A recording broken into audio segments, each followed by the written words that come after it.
আপনারা অনেকেই দেখছেন সোশ্যাল মিডিয়াতে এখন টক অফ দ্য কান্ট্রি হচ্ছে নবী করিম সাল্লাল্লাহু আলাইহি ওয়াসাল্লাম নবুয়ত লাভ করেছেন 40 বৎসরে। এই নবুয়তের আগের জীবন এবং 40 বছরের পরের জীবন শায়েখ আহমদুল্লাহ হাফিজাহুল্লাহ আমাদের একেবারে বন্ধু মানুষ, কাছের মানুষ, একসাথে চলা মানুষ, উনি ওনার বক্তব্যে কোনো ভুল করছেন বলে আমার কাছে মনে হয় না। নবী করিম সাল্লাল্লাহু আলাইহি ওয়াসাল্লামকে নবুয়তি আল্লাহ দান করেছেন কত বছরে? 40 বছর বয়সে আল্লাহ রাব্বুল আলামিন নবুয়তি দান করেছেন। এই নবুয়তির পুরো চ্যাপ্টারটা আল্লাহ রাব্বুল আলামিন ভাগ করেছেন দুই ভাগে। একটা হচ্ছে হাকিকাতান আর একটা হচ্ছে হুকমান। আল্লাহ রাব্বুল আলামিন যাদেরকে নির্বাচন করে রাখছেন নবী হবেন, এই চার্টের ভিতরে সৃষ্টির সূচনা লগ্নে আদম আলাইহিস সালাতু ওয়াস সালাম বাইনার রূহি ওয়াল জাসাদ, যখন উনি রূহ আর শরীরের মাঝামাঝি ছিল, এখনো রূহকে ফুৎকার করা হয় নাই, আকার আকৃতি দেওয়া হয় নাই, তখন থেকেই নবী মুহাম্মদ সাল্লাল্লাহু আলাইহি ওয়াসাল্লামকে আল্লাহ রাব্বুল আলামিন নবী হিসাবে নির্বাচিত করে রাখছেন। জোরে বলেন আল্লাহু আকবার। তো শেখ আহমদুল্লাহ হাফিজাহুল্লাহ তিনি একই কথা বোঝাতে চেয়েছেন বারবার। উনি কোনোভাবেই এটার বিপরীত নন। একটা হচ্ছে হাকিকাতান, বাস্তবিক পক্ষে তিনি নবী হবেন, এই সিদ্ধান্ত আল্লাহ রাব্বুল আলামিনের বহু আগ থেকে। যেমন বাপ সবসময় সিদ্ধান্ত নিয়ে রাখে আমার এই ছেলেটারে আলেম বানাবো, সিদ্ধান্ত নেওয়ার পর আমি মানুষ, আমার সিদ্ধান্ত আল্লাহ রাব্বুল আলামিন যেহেতু সুযোগ দিছেন, আমি যদি নিজে আলেম না হই, বাপের সিদ্ধান্ত ছিল যে আলেম বানাবে, এটা ছিল হাকিকি বাবার সিদ্ধান্ত, বাবার নির্বাচন। কিন্তু নবীদের ক্ষেত্রে আল্লাহ রাব্বুল আলামিন যখন কোনো নির্বাচন করেন, তখন নবীরা কোনোভাবেই এই সিদ্ধান্ত থেকে বাহিরে যাওয়ার সুযোগ নেই। নবীদেরকে যিনি মাসুম বানিয়েছেন তিনি কে? মান আরাদা ইউমিন, যেই লোকটা চাবে যে আমি ইমানদার হব, আমি ইমান আনবো, ইমানের উপর থাকব, যদি আপনি ইমানদার হতে চান, আপনার আমার দায়িত্ব কি? আপনার আমার দায়িত্ব একেবারে পরিষ্কার। মান আরাদা ইউমিন ফাআলাইহি আইয়ুমিনা মা জাআ বিহি রাসূলুল্লাহ সাল্লাল্লাহু আলাইহি সাল্লাম মিন কাউলিন আও ফি'লিন আও তাকরীরিন আও সিফাতিন খিলকিয়াতিন আও খুলুকিয়াহ হাকীকাতান আও হুকমান হাত্তা আল হারাকাত ওয়াস সাকানাত ফিল ইয়াকযাতি ওয়া ফিল মানাম ক্বাবলা আল বি'সা ওয়া বা'দা আল বি'সা। নবী আলাইহিস সালাতু ওয়াস সালামের পুরো জীবনটা যদি আপনি মানেন, কিভাবে নবী কথা বলতেন, কোন কাজে নবী সমর্থন দিতেন, কোন কাজকে নবীজি নিষেধ করতেন, নবীজি কিভাবে হাঁটতেন, চলতেন, বলতেন, চলা ফেরা, কথন বলন সবগুলো, এমনকি নবীজির ঘুম পর্যন্ত, খাওয়া পর্যন্ত, এমনকি নবীজি সাল্লাল্লাহু আলাইহি সাল্লামের নবুয়ত প্রাপ্তির আগের অবস্থা, নবুয়ত প্রাপ্তির পরের অবস্থা, পুরাটাকে মেনে নেওয়ার নাম হচ্ছে মুমিন হওয়া। জোরে বলেন আল্লাহু আকবার। এই কথা তো শেখ আহমদুল্লাহ তিনিও একই কথা বলেছেন। যারা বিরোধিতা করছে জাতি তাদের কাছ থেকে কি পেয়েছে একটু চিন্তা করেন। আমি কখনো কোনো বক্তার নাম ধরে কোনো কথা কখনো বলি না, বলাটা পছন্দ করি না, কিন্তু যারা বিরোধিতা করছে 48 ঘন্টার আলটিমেটাম দিয়েছে একজন আলেমকে, একজন আলেম যে আলটিমেটাম দিছে, আমি আসলে বাস্তবিক পক্ষে তাকে কোনো আলেম মনে করি না। সে দেখবেন বাংলাদেশে কোনো অবদানের কারণে সে ভাইরাল হয়েছে, অথবা মানুষের দিলের ভিতরে তার কোনো কথা, হৃদয়স্পর্শী কোনো কথা গেঁথে গিয়ে সে ভাইরাল হয়েছে, এরকম ভিডিও আমার অন্তত চোখে পড়ে নাই। সে ভাইরাল হয়েছে কি দিয়ে? ঢেলে দিই, ঠিক কিনা বলেন? আমাদের দেশের মিডিয়াতে পর্যন্ত তুলপার হয়ে গেছে তার ঢেলে দেই দিয়ে। সে ভাইরাল হয়েছে কি দিয়ে? এখন আর চা খাই না, কফি খাই। সে ভাইরাল হয়েছে কি দিয়ে? বুঝলে বুঝপাতা, না বুঝলে তেজপাতা। সে ভাইরাল হয়েছে কিভাবে? উদ্ভট কিছু জিকির করে, যেগুলো জিকিরের সংজ্ঞায় পড়ে না, আল্লাহর সঙ্গে সরাসরি বেয়াদবি, বিভিন্ন ভণ্ডদের নামগুলো তার বিভিন্ন আলোচনার মধ্যে বলে বলে এই পাগলামি সাগলামি দিয়ে সে ভাইরাল হয়েছে। ঠিক কিনা বলে? শুধু এক জায়গায় না, আপনি আরো মিলায় দেখেন তার অবদান কি বাংলাদেশে। তার অবদান হচ্ছে মাহফিলে বসে তার স্ত্রী কল দিয়েছে, ওইখানে বসে সে কল দিয়ে বলতেছে, কল ধরে, দেখছেন কিরকম দিলাম। স্ত্রীর সঙ্গে কথা বলছে। এই যে আপনি স্ত্রীর সঙ্গে কথা বলছেন, আমরাও তো ওয়াজের ময়দানে আলহামদুলিল্লাহ বাংলাদেশ দেশের বাহিরে 10 বছর ধরে কথা বলি। মিশর যখন পড়াশোনা করতাম তখনও 5 বছর কথা বলছি। এই মোট 15 বছর কথা বলার ক্ষেত্রে আজ পর্যন্ত এরকম হাস্যকর কোনো কথা আল্লাহ রাব্বুল আলামিন আমার জবান দিয়ে বের করেনি, আগামী দিনেও যেন আল্লাহ বের না করে, পড়ে না আমিন। তার অবদান কি জাতির ভিতরে? ছেলেদেরকে উস্কানি দেওয়া। তার অবদান হচ্ছে এমন উদ্ভট কথা বলা যেগুলো কুরুচিপূর্ণ, যেই কথাগুলো স্বামী স্ত্রী তার সন্তানদেরকে নিয়ে একত্রে শুনতে পারে না, যে কথাগুলো দিয়ে প্রতিনিয়ত টিকটক হচ্ছে। এইরকম একজন বক্তা যদি 48 ঘন্টার আলটিমেটাম দেয়, এটা টিকটকারের আলটিমেটাম হবে, বাস্তবিক কোনো আলটিমেটাম হবে না। ঠিক কিনা বলে? আমরা আলেমরা সজাগ হওয়া উচিত। শায়েখ আহমদুল্লাহ এই জাতির রাহবার হিসেবে কি করে নাই। আমি এমন ব্যক্তির পক্ষে বলছি না যে ব্যক্তি যার সাথে আমার চলাফেরা নাই। ওমর রাদিয়াল্লাহু তাআলা আনহুর সামনে এসে বলা হচ্ছে, এই লোকটা খুব নেককার, খুব দিনদার। ওমর রাদিয়াল্লাহু তাআলা আনহু বলছেন, আতাআমালতা মাহু, তুমি কি তার সাথে লেনদেন করছো? বলছে, না, লেনদেন তো করতে পারিনি। তুমি কি তার সাথে সফর করছো? কোথাও ভ্রমণে বের হইছো? বলছে, না, ভ্রমণেও বের হইনি। তো কেমনে বুঝলা লোকটা দিনদার? আমি ওনার সাথে দুবাইয়ের সফরে ছিলাম, প্রায় সময় আমরা একসঙ্গে বসি।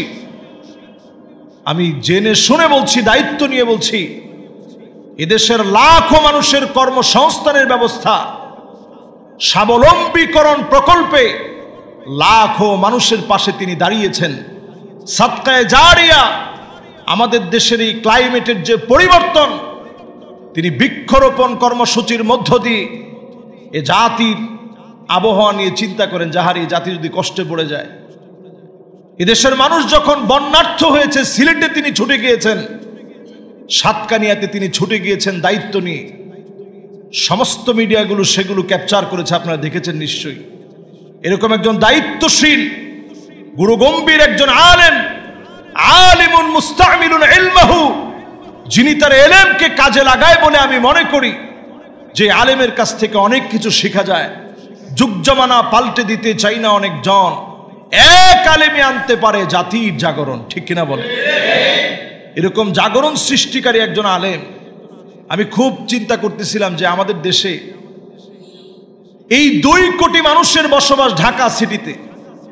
এই ঢাকা শহরের ভিতরে মসজিদ আছে 6000-এর উপরে, কিন্তু আমাদের দেশকে রিপ্রেজেন্ট করার মতো মসজিদ ঢাকা সিটিতে 1968 সালের যে বাইতুল মোকাররম মসজিদ, তখনকার সময় এটাকে রিপ্রেজেন্ট করার মতো ছিল। এখন এর চতুর্পাশে এত পরিমাণ বিল্ডিং হয়ে গেছে, আপনি আকাশ থেকে তাকালে তেমন কিছু নজরই পড়বে না। অথচ তিনি একটা মসজিদ হাতে নিয়েছেন, আপনারা দেখবেন এক সময় দেশকে রিপ্রেজেন্ট করার মতো একটা মসজিদ হবে ইনশাআল্লাহ পড়ি। এরকম একজন আলেমের বিরোধিতা যখন করবেন, পক্ষে বলাটা এটা আমাদের দায়িত্ব। পক্ষে বলাটা আমি নৈতিকভাবে দায়িত্ব মনে করি। আল্লাহ তাআলা যখন কারো কল্যাণ চান, কখনো কখনো এইরকম কিছু ব্যক্তির বিরোধিতার মধ্য দিয়ে আল্লাহ রাব্বুল আলামিন তার প্রিয় প্রিয় গোলামদের অনেক অনেক অনেক বেশি কল্যাণ দান করে দেন। ঠিক কিনা বলেন? যেমন ধরুন, আজকের আমি জুমাতে এই বিষয় নিয়ে কথা বললাম। তাহিরি সাহেবের মতো লোকেরা খুব ভালো করে বুঝেন, এটার কারণে তারও কিন্তু একটা মার্কেট লেভেলে তার দামটা কিন্তু কমে নেই। আমাদের জুমাতে তার নামটা নেওয়া হয়েছে, বিগত 10 বছরের কোনোদিন তার নামটা আমি নেই। আজকে তার কর্মকাণ্ড নামগুলো একটু নেওয়া হলো। এর দ্বারা বোঝা যায় এরা মার্কেটিং খুব ভালো বুঝে। অন্যদিকে এটা একটা অপচেষ্টাও হতে পারে। আল্লামা মামুনুল হক সাহেব যখন বাহিরে বের হয়েছেন, উনার বক্তব্যগুলো যখন চারদিকে ভাইরাল হচ্ছে, যুবকদের ভিতরে যখন ইসলামের স্পিরিট আর স্পৃহা যখন বেড়ে যাচ্ছে, এটাকে দমায়া দেওয়ার জন্য সুকৌশলে 48 ঘন্টার আলটিমেটামের মতো ঠুনকো একটা মিথ্যা বানোয়াট কথা দিয়ে একজনকে ঘায়েল করার মধ্য দিয়ে উনার বক্তব্যকে দাবিয়ে দেওয়ার চেষ্টা করা হচ্ছে। ঠিক কিনা বলে? এগুলো কৌশল। যতই কৌশল করেন, ইসলামের কাজ আল্লাহ রাব্বুল আলামিন যেখানে যতটুকু নেওয়ার আল্লাহ তাআলা নিয়ে নেবেন। কারো পিছনে লেগে কারো মান কমানো যায় না, অনেক ক্ষেত্রে বেড়ে যায়। মান আল্লাহ তাআলা বাড়িয়ে দিবেন। সঠিক বুঝ প্রত্যেকের থাকা উচিত। নবীজি সাল্লাল্লাহু আলাইহি সাল্লাম কখন থেকে নবী? আদম আলাইহিস সালাতু ওয়াস সালামের সৃষ্টির আগ থেকে আল্লাহ রাব্বুল আলামিন নির্বাচন করে রাখছেন, ইনি আমার শেষ নবী, নবীদের সেরা নবী, সমস্ত নবীদের নবী, নবী মুহাম্মদুর রাসূলুল্লাহ সাল্লাল্লাহু আলাইহি ওয়াসাল্লাম। একটা পাথর আমাকে সালাম দিয়ে বসছে, জোরে কোন আল্লাহু আকবার। নবী বলছেন, ইন্নী লা আরিফুহুল আন, এখনো পর্যন্ত সেই পাথরকে আমি চিনি যে পাথর আমি নবীকে সালাম দিয়েছে। বলেন আল্লাহু আকবার। এটা নবুয়ত লাভের আগে। কুল কায়নাত যেই নবীকে চিনে, আল্লাহ রাব্বুল আলামিন যেই নবীকে নির্বাচিত করেছেন, আনা সাইয়্যিদু উলদে আদম আও ওয়ালাদে আদম ওয়া মা মিন নাবিয়্যিন ইয়াওমা ইদিন আদম ফামান সিওয়াহু ইল্লা তাহতা লিওয়াই ওয়া বিয়াদি লিওয়াউল ফখর। আল্লাহর গর্বের একটা পতাকা থাকবে নবীজির হাতে। নবী বলছেন, আমি সমস্ত নবীদের সেরা, আমি সাইয়্যিদ, সবার লিডার। আমার হাতের ভিতরে সেদিন পতাকা থাকবে। এমন কোন নবী আদম আলাইহিস সালাম থেকে নিয়ে ঈসা আলাইহিস সালাতু ওয়াস সালাম পর্যন্ত আসে নাই, যেই নবী আমি নবীর পতাকার নিচে ছাড়া, এই ব্যানার ছাড়া সেদিন আল্লাহর জান্নাতের দিকে যাবে। জোরে কোন আল্লাহু আকবার। তাহলে চিন্তা করেন, নবীজির দাম কম না বেশি? নবীজির মান কিভাবে বাড়ে সেটা একজন মুমিনের কাজ। একজন মুমিন নবীজির পুরা জীবনী মানবে নিঃসন্দেহে। তবে নবুয়তকে যে দুই ভাগের কথা বলেছিলাম, একটা হাকিকাতান আর একটা হুকমান। হুকমান মানে কি? নবীজি যখন এই পৃথিবীতে নবুয়তের পূর্বে যখন বসবাস করেছেন, সুদীর্ঘ 40টা বছর, নবীজি তখনও মদকে পছন্দ করেনি। তখনও জেনা ব্যভিচারের ব্যাপারে নবীজি সাল্লাল্লাহু আলাইহি সাল্লাম মানুষকে সতর্ক করেছেন।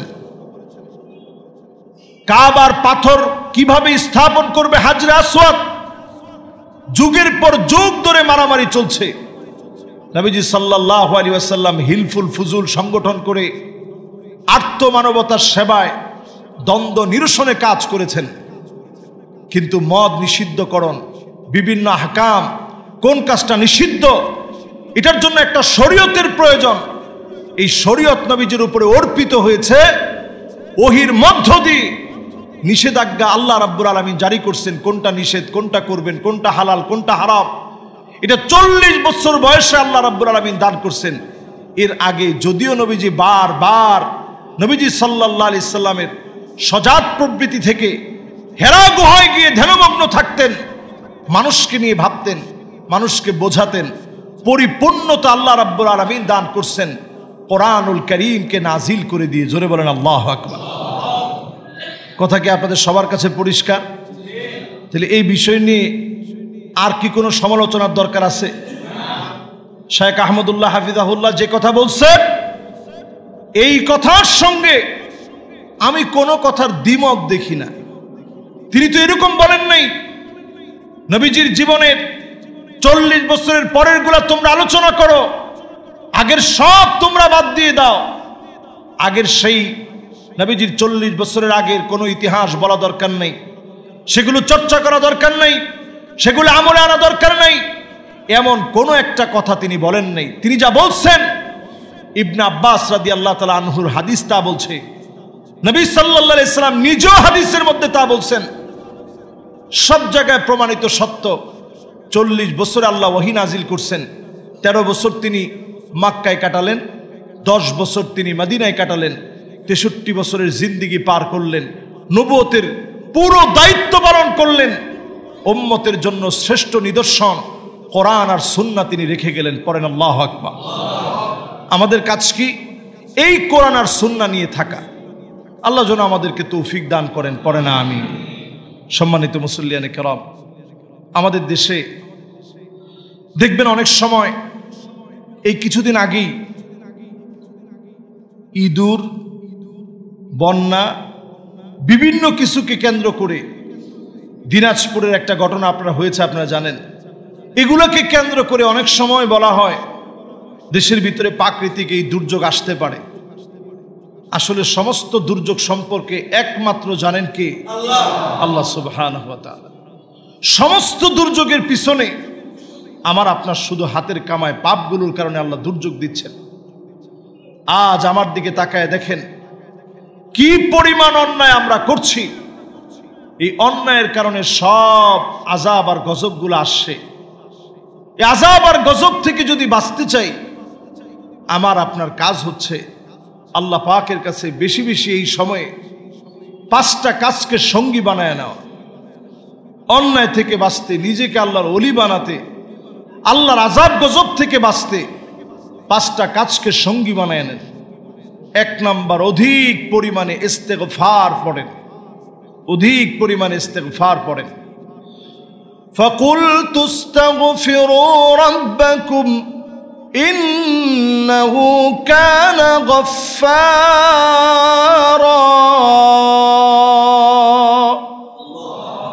ইস্তেগফার পড়েন। ইউরসিলিস সামাআ আলাইকুম মিদরারা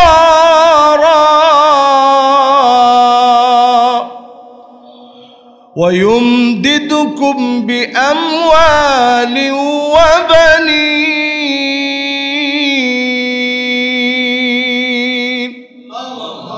অধিক পরিমাণে ইস্তেগফার পড়েন। এই সময়ে সঙ্গী বানিয়ে নেন ইস্তেগফারকে।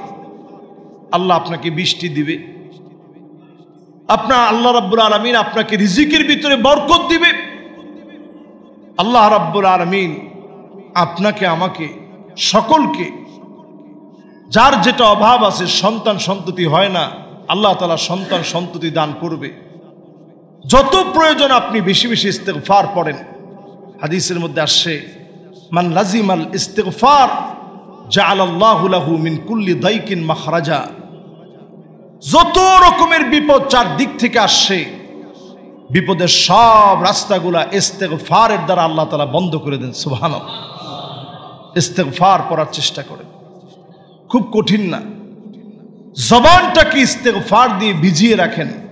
আস্তাগফিরুল্লাহ, আস্তাগফিরুল্লাহ, আস্তাগফিরুল্লাহ, আস্তাগফিরুল্লাহ, আস্তাগফিরুল্লাহ, আস্তাগফিরুল্লাহ। অনেক রকম কথা চলতেছে, আপনি তখন ইস্তেগফার পড়লেন। বিভিন্ন রকমের পরিবেশ চলছে, আপনি তখন ইস্তেগফার পড়লেন। এর দ্বারা আল্লাহ তাআলা আপনাকে হেফাজত করবে। হতে পারে অনেক মানুষকে যিনি আযাব মুক্ত করবেন তিনি কে? আল্লাহ। 2 নম্বরে আপনার আমার সঙ্গী বানিয়ে নেন। লা হাওলা ওয়ালা কুওয়াতা ইল্লা বিল্লাহিল আলিয়্যিল আযীম। লা হাওলা ওয়ালা কুওয়াতা ইল্লা বিল্লাহিল আলিয়্যিল আযীম। অনেক সময় বিভিন্ন জায়গাতে যখন আমরা কোথাও নামাজের জন্য দাঁড়াই, অথবা কোথাও ধরেন একটু নাস্তা করতে দাঁড়িয়েছি, অনেকে এসে বলে যে হুজুর একটু নাসিহা করে দেন। সবচেয়ে বড় নাসিহা, এই 5টি বিষয়কে সঙ্গী বানিয়ে নেন। যখন দেখবেন আপনার কাছে খুব বিপদ মনে হচ্ছে, কঠিন মনে হচ্ছে, আপনি সঙ্গে সঙ্গে পড়েন লা হাওলা ওয়ালা কুওয়াতা ইল্লা বিল্লাহিল আলিয়্যিল আযীম। কানজুন মিন কুনুজিল জান্নাহ, এটা জান্নাতের একটা সংরক্ষিত খনি। খনি যেইভাবে মানুষ লুকায় রাখে, খনিকে যেইভাবে আবৃত করে রাখা হয়, জান্নাতের এইরকম একটা সংরক্ষিত খনি হচ্ছে লা হাওলা ওয়ালা কুওয়াতা ইল্লা বিল্লাহিল আলিয়্যিল আযীম। ঋণগ্রস্ত আছেন, অভাবে আছেন, অনটনে আছেন, ক্ষুধা, দারিদ্রতা, যন্ত্রণা, সন্তান হচ্ছে না, সন্তান অবাধ্যাচারণ করছে, স্ত্রী কথা শুনছে না, সর্বহালতে আপনি লা হাওলা ওয়ালা কুওয়াতা ইল্লা বিল্লাহিল আলিয়্যিল আযীমের আমল করতে থাকেন, আল্লাহ তাআলা ফয়সালা দিবেন ইনশাআল্লাহ। পড়ি 3 নাম্বার আপনি সঙ্গী বানিয়ে নেন লা ইলাহা ইল্লা আনতা সুবহানাক ইন্নী কুনতু মিনাজ জালিমিন। লা ইলাহা ইল্লা আনতা সুবহানাক ইন্নী কুনতু মিনাজ জালিমিন। এটা যদি সঙ্গী বানিয়ে নিতে পারেন, আয়াতের শেষাংশে আল্লাহ তাআলা বলছেন ফাস্তাজাবনা লাহু ওয়া নাজ্জায়নাহু মিনাল গাম্মি ওয়া কাযালিকা নুনজিল মুমিনিন।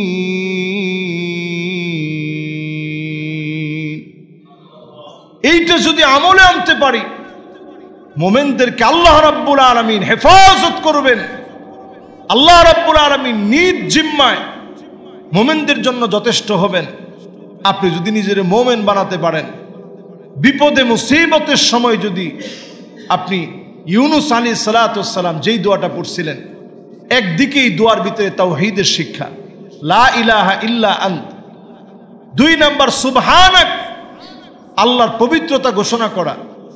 3 নাম্বারে নিজেকে আল্লাহর কাছে সঁপে দেওয়া, একেবারে ইস্তেগফার সহ, ইন্নী কুনতু মিনাজ জালিমিন। একদিকে আল্লাহ রাব্বুল আলামিনের তাওহীদের ঘোষণা, 2 নম্বরে আল্লাহর পবিত্রতার বর্ণনা, 3 নম্বর নিজেকে তাওবার দিকে একেবারে ঠেলে দেওয়া, আল্লাহ আমি গুনাহ করে ফেলেছি, জুলুম করে ফেলেছি, জালেমদের অন্তর্ভুক্ত হয়েছি। যদি একটা দোয়ার ভিতরে এই 3টা জিনিস থাকে, দোয়া যিনি কবুল করেন তিনি কে? আল্লাহ। ইউনুস আলাইহিস সালামের দোয়া কবুল, মুমিন যারা পড়বে তাদের দোয়া আল্লাহ তাআলা কবুল করে নেবেন, সুবহানাল্লাহ। এটা আপনার সঙ্গী বানায় নেবেন ইনশাআল্লাহ। 3 নাম্বার। 4 নম্বরে দরুদ শরীফ অধিক পরিমাণে পড়া, অধিক পরিমাণে। আকসারুহুম আলাইয়া সালাত। দরুদ শরীফের ফজিলতের কোনো শেষ নেই। বিপদে পড়ছেন, দরুদ শরীফ পড়েন। জুমাবার দরুদ শরীফ পড়েন। ঘুম আসতেছে না, দরুদ শরীফ পড়েন। অভাব অনটন লেগে আছে, দরুদ শরীফ পড়েন। দরুদ শরীফকে সঙ্গী বানিয়ে নেন। আর কিছু পারেন না পারেন, এতটুকুন অন্তত পড়েন, সাল্লাল্লাহু আলাইহি ওয়াসাল্লাম, সাল্লাল্লাহু আলাইহি ওয়াসাল্লাম, সাল্লাল্লাহু আলাইহি ওয়াসাল্লাম, সাল্লাল্লাহু আলাইহি ওয়াসাল্লাম। এতটুকুন আপনি পড়ার চেষ্টা করেন, খুব কঠিন তো না। এই যে আপনি পড়লেন, আল্লাহ রাব্বুল আলামিন এই দরুদের ওসিলায় দুনিয়াতে বিপদ থেকে তো মুক্ত রাখবেনই, আল্লাহর জান্নাতে নবীজির সবচেয়ে নিকটবর্তী স্থানে দরুদ শরীফ পাঠকারী ব্যক্তিদেরকে আল্লাহ তাআলা জায়গা করে দিবেন, সুবহানাল্লাহ। এই আমলটাকে সঙ্গী বানিয়ে নেন। 5 নম্বরে সবচেয়ে ওজনে ভারী লা ইলাহা ইল্লাল্লাহ, লা ইলাহা ইল্লাল্লাহ, লা ইলাহা ইল্লাল্লাহ। নবীজি বলছেন, সাহাবীরা ঈমানটার একটু নতুন করো, নবায়ন করো। সাহাবায়ে কেরাম প্রশ্ন করছে, কাইফা নুজাদ্দিদু ঈমানানা। নবী, ঈমানকে কেমনে নতুন করব, নবায়ন করব? এটা বিল্ডিংকে নবায়ন করা, নতুন করা, রিপেয়ার করা আমরা সবাই বুঝি, কিন্তু ঈমান নতুন করে নবায়ন করে কেমনে? সঙ্গে সঙ্গে নবী করিম সাল্লাল্লাহু আলাইহি ওয়াসাল্লাম জবাব দিয়েছেন, কাসিরু যিকরা লা ইলাহা ইল্লাল্লাহ, লা ইলাহা ইল্লাল্লাহ, লা ইলাহা ইল্লাল্লাহ, মুহাম্মাদুর রাসূলুল্লাহ সাল্লাল্লাহু আলাইহি ওয়াসাল্লাম। এই যে ঈমান আপনি নতুন করে নিলেন, নবায়ন করে নিলেন, লা ইলাহা ইল্লাল্লাহ, লা ইলাহা ইল্লাল্লাহ। আরবের লোকরা দেখবেন একটু কষ্ট হয়ে গেছে, লা ইলাহা ইল্লাল্লাহ, লা ইলাহা ইল্লাল্লাহ সব সময় তাদের জবানের মধ্যে থাকে। যে সবচেয়ে ভারী ওজনওয়ালা নবী মূসা আলাইহিস সালাতু ওয়াস সালাম আল্লাহর কাছে জানতে চাইলেন, আল্লাহ এমন একটা কিছু দেন যে আমি শুধু ডাকবো, কেউ আপনার এটা বলে ডাকে না, আমি ডাকবো, ওজনের পাল্লায় খুব ভারী হবে, আপনি মহব্বত করে আমারে দিবেন। আল্লাহ দিছে লা ইলাহা ইল্লাল্লাহ। নবী মূসা আলাইহিস সালাম বলতেছে, আল্লাহ এটা তো সবাই ডাকে। নবী মূসা এটার ওজন যদি তুমি জানতা, এই লা ইলাহা ইল্লাল্লাহর ওজন এত বেশি, আপনি সেদিন এটার প্রমাণ পাবেন, যেদিন আল্লাহ রাব্বুল আলামিন নেকির পাল্লা ভারী বানাবেন, সওয়াবের পাল্লা ভারী বানাবেন। সেই কঠিন মুসিবতের সময়ে এই লা ইলাহা ইল্লাল্লাহর ওজনটা সেদিন দেখা যাবে। এই জন্য অধিক পরিমাণে বসে আছেন, লা ইলাহা ইল্লাল্লাহ বেশি বেশি পড়ার চেষ্টা করেন। এই 5টা আমলকে আমাদের এই বিপদ মুসিবত, বিভিন্ন হয়রানি পেরেশানির সময়ে আমরা সঙ্গী বানিয়ে নেই। আল্লাহ তাআলা আমাদেরকে তৌফিক দান করুক, পড়ে না আমিন। যতগুলো কথা বললাম বিমাশিয়াতিল্লাহি তাআলা ওয়া বিতৌফিকিহি, আল্লাহ তাআলা আমাকে আপনাদের সবাইকে আমল করার তৌফিক দান করুক, পড়ে না আমিন।